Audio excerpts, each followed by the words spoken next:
The lord. మన ప్రభువు అయిన యేసుక్రీస్తు పరిశుద్ధమైనటువంటి నామంలో ఈ ఉదయకాలపు కృపావార్తను వింటున్నటువంటి మీ అందరికీ దేవుని పేరట వందనాలు తెలియపరుస్తూ ఉన్నాను. అందరు బాగున్నారా? మరి పూట ప్రభు మనకిచ్చినటువంటి వాక్యాన్ని మనము పరిశుద్ధ గ్రంథంలో చదువుకుందాం. మత్తయి సువార్త 18వ అధ్యాయము 20వ వాక్యాన్ని చదువుదాం. మత్తయి సువార్త 18వ అధ్యాయము 20వ వాక్యాన్ని మనము చదువుకుందాం. ఏలయనగా ఇద్దరు ముగ్గురు నా నామమున ఎక్కడ కూడి ఉందరో అక్కడ నేను వారి మధ్య ఉందునని చెప్పాను. హల్లెలూయా. నా దేవుని బిడ్డలారా, ఆలోచన చేయండి.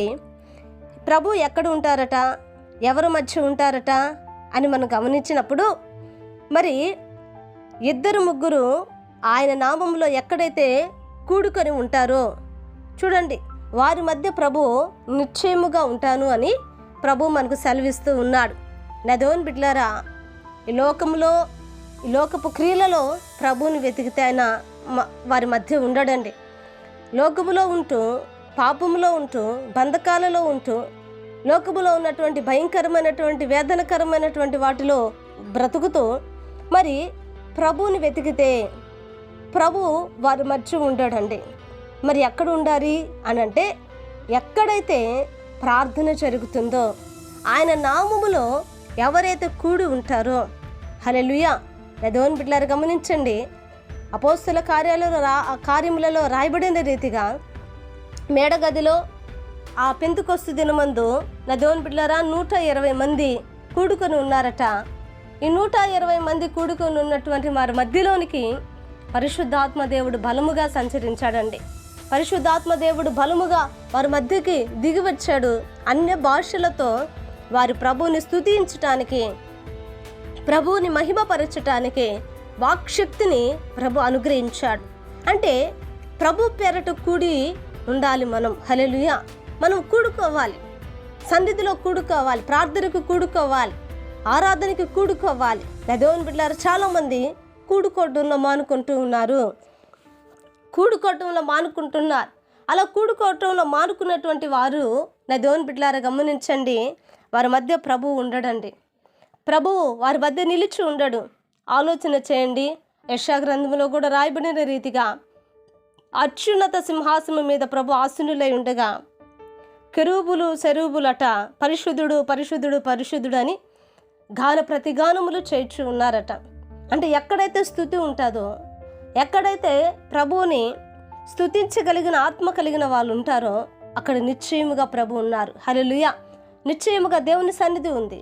నిశ్చయముగా వారి మధ్య ప్రభు యొక్క సింహాసనము స్థాపించబడి ఉంది. వారి మధ్య ఉన్నవాడిగా అనువాడిగా ప్రభు ఇదిగో ఆయన సంచరించే దేవుడిగా ఉన్నాడు. కనుక ఈ రోజున మన కుటుంబంలో కూడా ఉండాలి అని అంటే, ప్రతి ఒక్క కుటుంబంలో నా దేవుని బిడ్డలారా, కుటుంబం కూడుకుని ప్రార్థన చేసే అనుభవంలోనికి రావాలి. కుటుంబ ప్రార్థనలు జరగాలి. అది ఇద్దరైనా, ముగ్గురైనా, 10 మంది అయినా నా దేవుని బిడ్డలారా, ప్రభు పెరట కూడుకోవాలి. ప్రభు నామంలో వాళ్ళు కూడి ప్రార్థన చేయాలి. అప్పుడు ప్రభు వారి మధ్య ఉంటారు. ఉన్న దేవుడు ఆశీర్వదిస్తాడు. ఉన్న దేవుడు దీవెనకరంగా మారుస్తాడు. ఉన్న దేవుడు కుటుంబాన్ని ఇదిగో ఇంకనూ కూడా మరి ఫలభరితముగా మార్చగలడు. కనుక ఆ రీతిగా నా దేవుని బిడ్డారా, మనం కూడుకొని ప్రభు యొక్క ప్రత్యక్షతను మనం పొందేటువంటి కృప ఆయన అనుగ్రహించులాగున ప్రార్థన చేద్దామండి.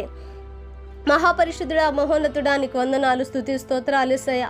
ఇదిగో నాయనా, ఈ ఉదయ కాలమందు నా ప్రభా మీరు మాతో మాట్లాడినందుకే నీకు స్తోత్రాలు చెల్లిస్తూ ఉన్నా. నిజమే నా ప్రభా, ఎంతైనా నువ్వు నమ్మదగిన దేవుడు కనుక నా తండ్రి, అయా నా తండ్రి, నిన్ను స్తుతిస్తున్నాము, నిన్ను కనపరుస్తున్నాము, నిన్ను మహిమపరుస్తున్నాము ప్రభా. అయా నా తండ్రి, నైనా అయ్యా నువ్వు జ్ఞాపకం చేసుకోండి యేసయ్యా, నీకు స్తోత్ర. మీరు జ్ఞాపకం చేసుకోండి దేవానికి స్తోత్రాలు నైనా. ఇదిగో నా తండ్రి, అయ్యా ఎక్కడైతే ఇద్దరు ముగ్గురు ఉన్నారో ప్రభా వారి మధ్య ఉన్నానని సెలవిచ్చినదే రీతిగా నా ప్రభా, అయా నా తండ్రి నైనా అయ్యా ఇదిగో మా మధ్య మీరు నివసించండి.